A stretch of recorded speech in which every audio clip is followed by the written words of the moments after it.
Shinra weapons are on the rampage. 5 of them, like floating eyeballs. Does this look like someone you'd really want to help get out of a tight spot? Let alone someone who you might find yourself forming an intimate attachment with?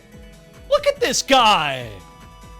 He can't even color coordinate. I mean, I know it's in the Midgar slums, but you don't see anyone else rocking this green shirt, pink shorts combo like they're begging for attention. His task isn't anything spellbinding either. Just roam around a 100-yard circular radius wailing on machines. This is the archetype for the extra hours Square Enix knew they had to plug into Final Fantasy VII Remake. Quests like these are all over the place. You open up a menu and you're assaulted with a grid of chores. Some of them have these multiple green dots that light up one by one as you do each part of a task. In other words, they get dragged out so long that sometimes you forget what it is you're supposed to do, or just lose interest altogether. Talk to Betty seems pretty simple, but then she sends you through all of Sector 7 looking for 3 cats in a friggin' neighborhood that's infested with the damn things.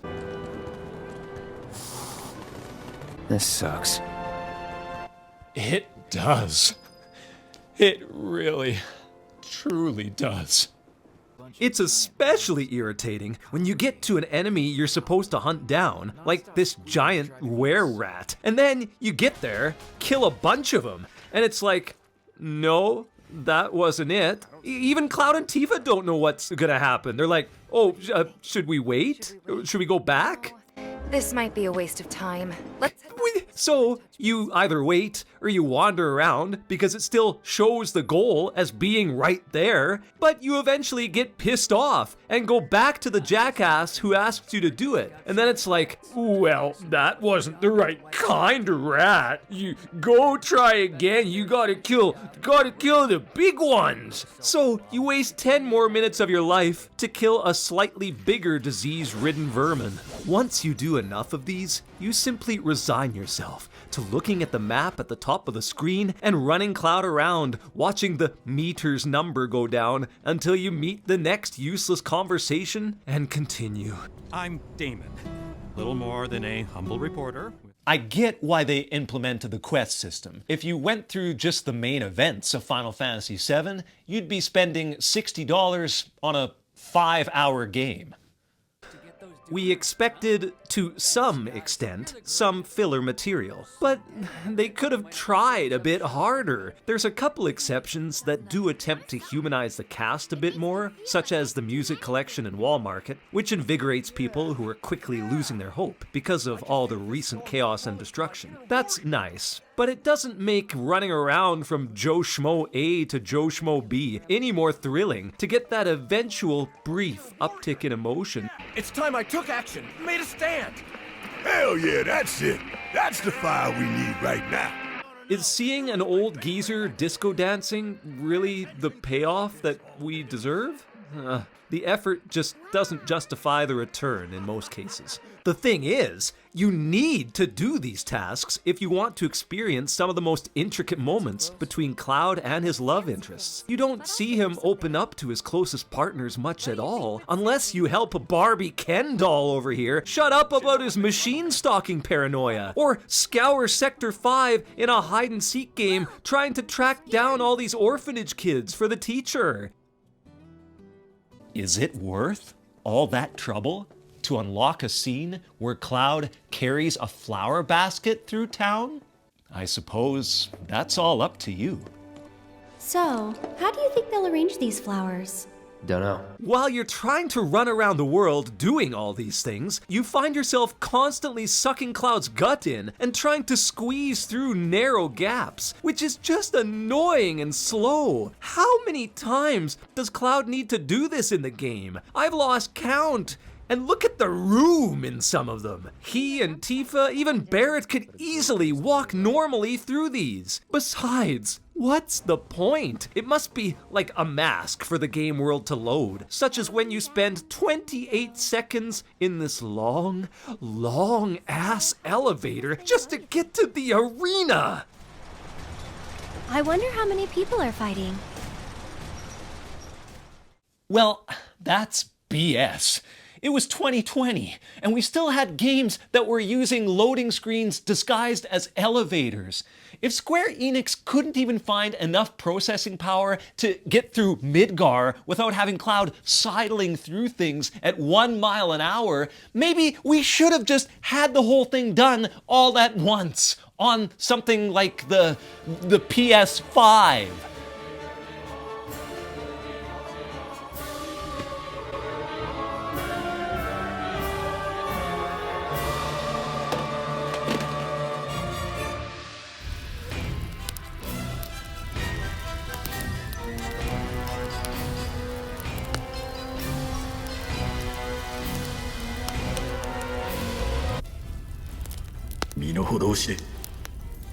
My place? My place is here, analyzing games. What are you so ornery about? Rude?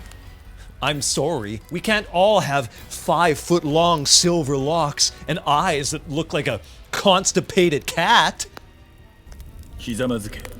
I'm already sitting. Seems like that would be a little redundant, don't you think? I mean, you've already crushed my hopes and dreams for a remade Final Fantasy VII, so yeah, you got me on that one. Why can't you just be a pristinely designed, high-definition manifestation of all of our gaming memories?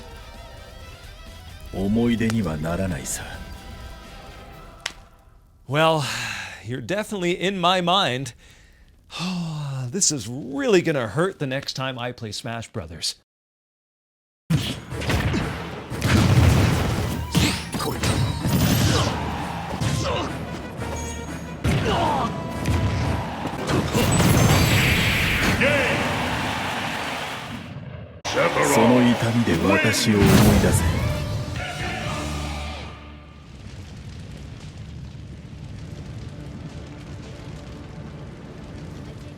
The worst part is, Square Enix padded parts of the main story as well, and they really missed the mark here.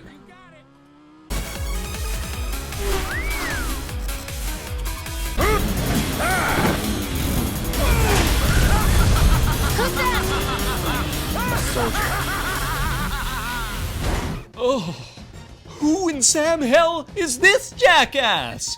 Why is he so oblivious? But yet also really demented. And seemingly invincible. I do believe this round is yours.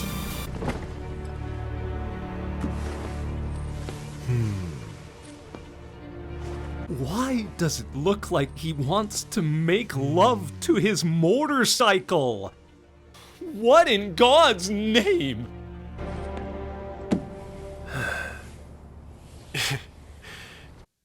You don't make gestures like that with a machine. That's not normal.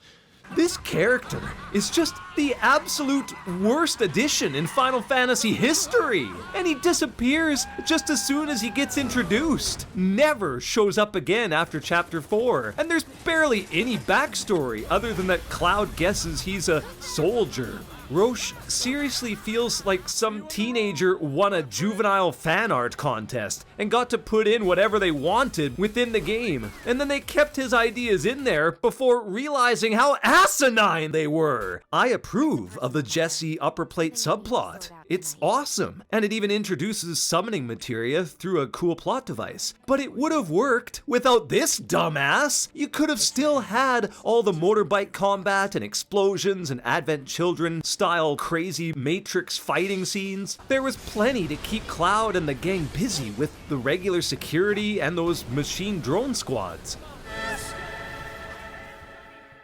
Doom doom. Motorcycle. Doom doom. Chains. Doom doom. Motorcycle. Doom doom. Chains.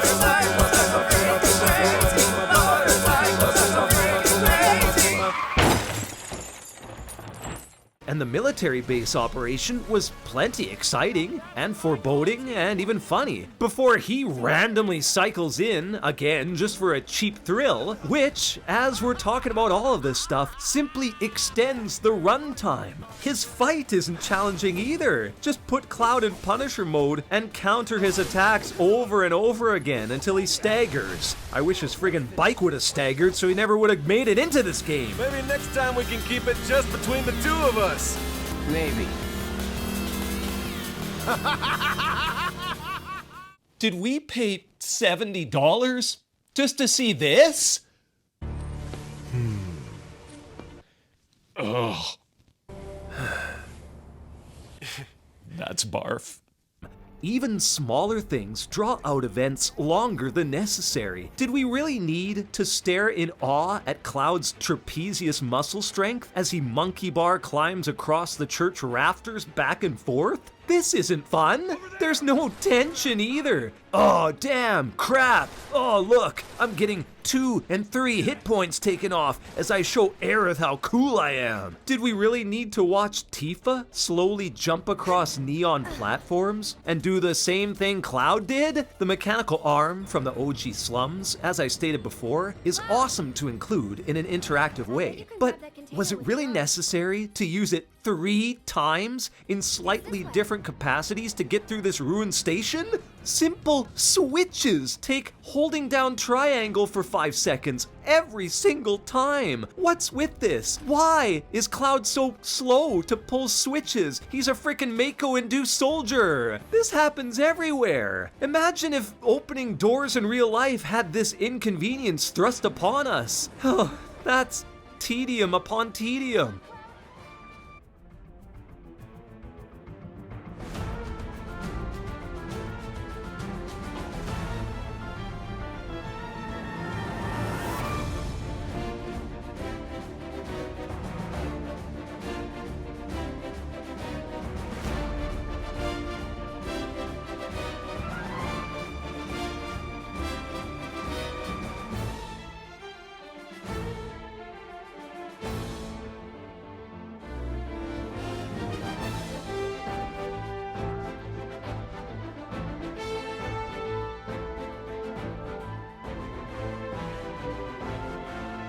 It's hilarious and oddly respectful how they kept the men's washroom infiltration point to spy on the Shinra elites. But wow, Cloud, he tries to turn into Solid Snake here, shambling through vents and spying on different people, crawling around at 2 miles an hour. This is awful. Just get to the point, like in the main game. The vent is literally right after you open that hatch. It took 5 seconds. And you could flush the toilet besides. There's dead ends that make you slowly turn your ass around and drag it out even more. Here, you have to painfully readjust Cloud's hip position as you make sure to find all the extra loot. There was even a glitch in the early release of the game that froze your progress. I had to restart just because I was looking through this vent, and it wasn't even an important plot point. This wouldn't even be exciting if you pumped the original Metal Gear Solid music in here as background.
that doing anything for you?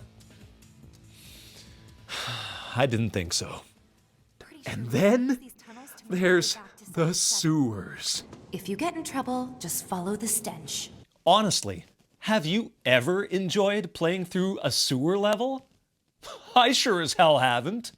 The color palette is always dreary and drab, like urine and feces must be represented to the fullest extent. Sewer levels are almost always a maze, like a where the hell do I go type of experience. And this is no exception. It's just not exciting. The music always sucks too.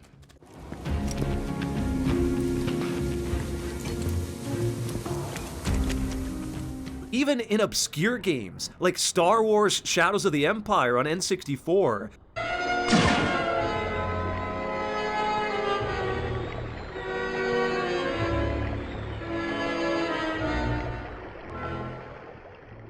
Oh, there's a sewer level I hope I never play through again. The old Final Fantasy VII was smart in that it barely had a sewer section. I'm serious. You want me to prove it?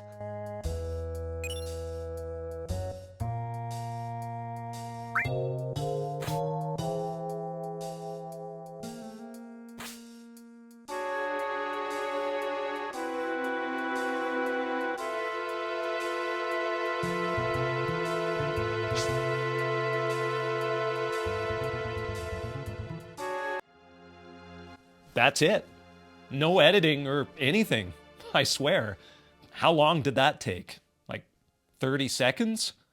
The remake sewer spans what literally seems like across all of Midgar. Look at the labyrinthine corridors and how many awful basement upon basement floors this encompasses. There's so many maps. Oh, it's just one hexagon thing with a hallway and then another hallway, another hexagon, and it just all meshes together. Oh.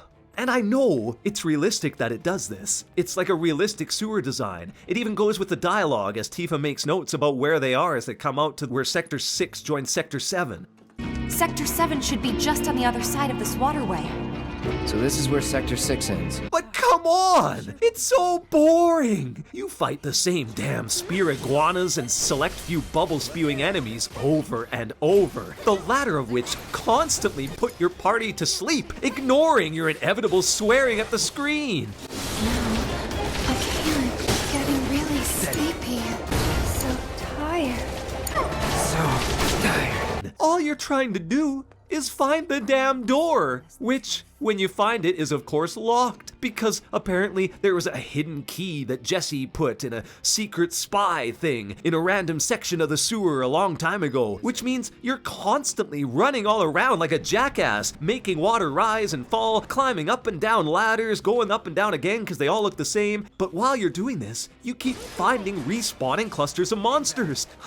And a myriad of ladders to climb up and down ad nauseum until you forget where it is that you're trying to get to. You check the map, but it's got so many levels, like I said, that you just say to hell with it and run around some more, with that same drab lighting and miserable ladders and awful music and fecal matter overwhelming your senses. It's so awful, and it ends with a ridiculous Cloud's going to save the girl hero moment, which is supposed to make him seem badass. Get going. Now. Okay. You too. But there's too many of them. Not for me. But that doesn't make any sense. They just worked together to defeat a 6-ton mutant sewer dinosaur that ruled the whole sewer. Here you go. You bet. Bring it on.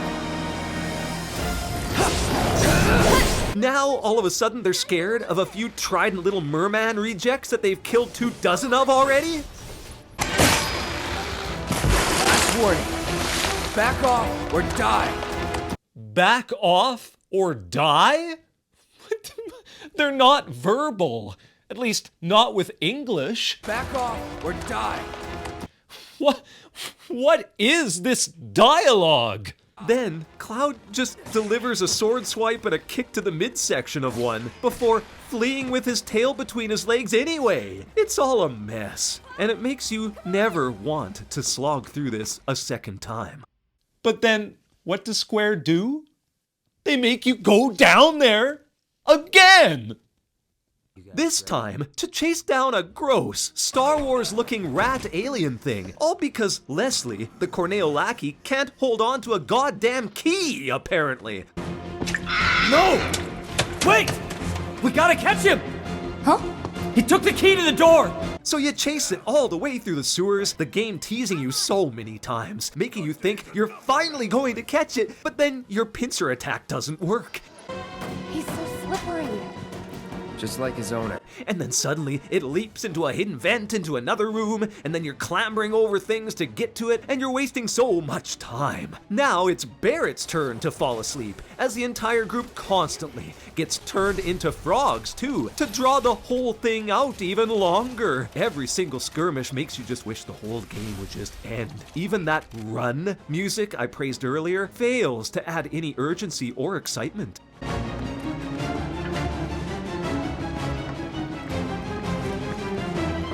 It's the worst environment in Remake, and Square thought it would be great to make you plod through it 2 times, complete with fighting that apps boss again, just labeled with a slightly different name. Yeah, it was awesome to see it the first time. That was nostalgic. But now it's just annoying, and is a perfect highlight for what padding in Remake is all about. It doesn't even end with satisfaction, because that fat sleaze Corneo gets away with everything! And the key that was stolen wasn't even the key. You did all of that just to get a pendant that Jesse apparently gave Leslie in some melodramatic teenage unrequited romance love plot that no one nor their grandma would give 2 craps about. It was all just a dream, wasn't it? Who cares? As a final piece of crap, he finally gives you what you need to get over that wall to reach Shinra's lab, and it's just another set of grappling guns that you've used already in the game. Avalanche used these again in the plate destruction. You're telling me Barrett had no inclination as to where more might be, or that he hadn't thought of this idea before? It was that simple? In the old game, it was dead simple. You just had to listen to Barrett compare the wire to a golden shiny wire of hope. And then you just climbed it! You didn't have to go through all this BS! The sewers, honestly, probably take up 4 hours in this 40-hour game. This is butt-munchingly bad, and just a miserable time for all involved. Why would you take the worst part of an otherwise great experience and make more of it?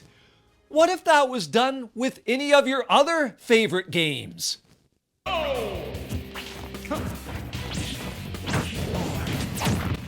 Oh, no, I tried to dodge you there too. Oh, I thought you were in.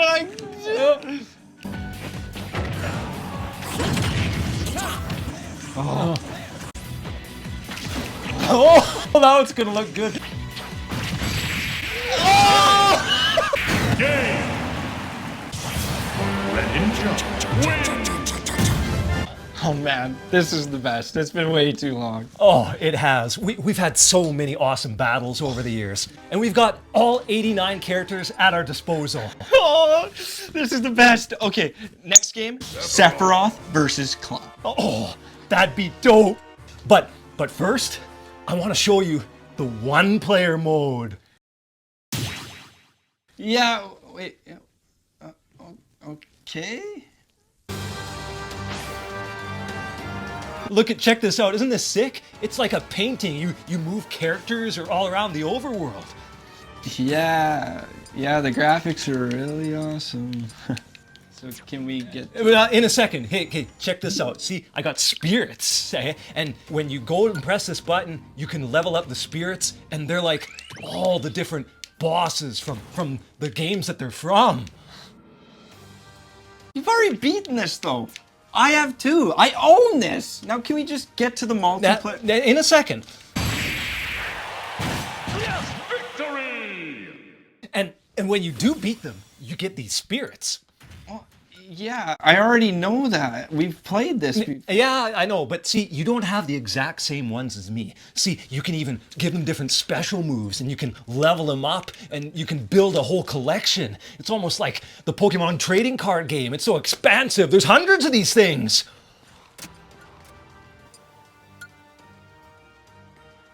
It doesn't affect anything. You can win no matter what you do. Okay, well, check this out. See, I just beat the one-player story thing here, and you get to shoot all these credits out, and you can do it over and over and over again, and you can even get more spirits. Yeah. It's so fun. Eh? Eh? You just don't want to get beat. You were cheap.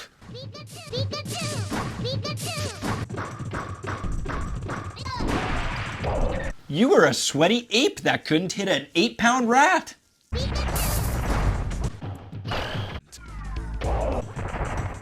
Don't insult my monkey, man.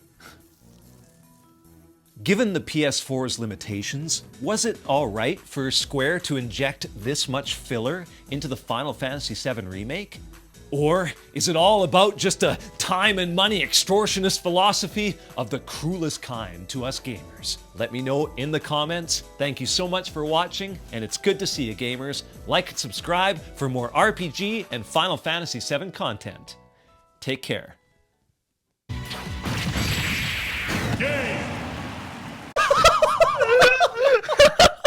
That's gonna look. You're right. Whoa. Well, that was easy. It did look good. Oh man, That was fun.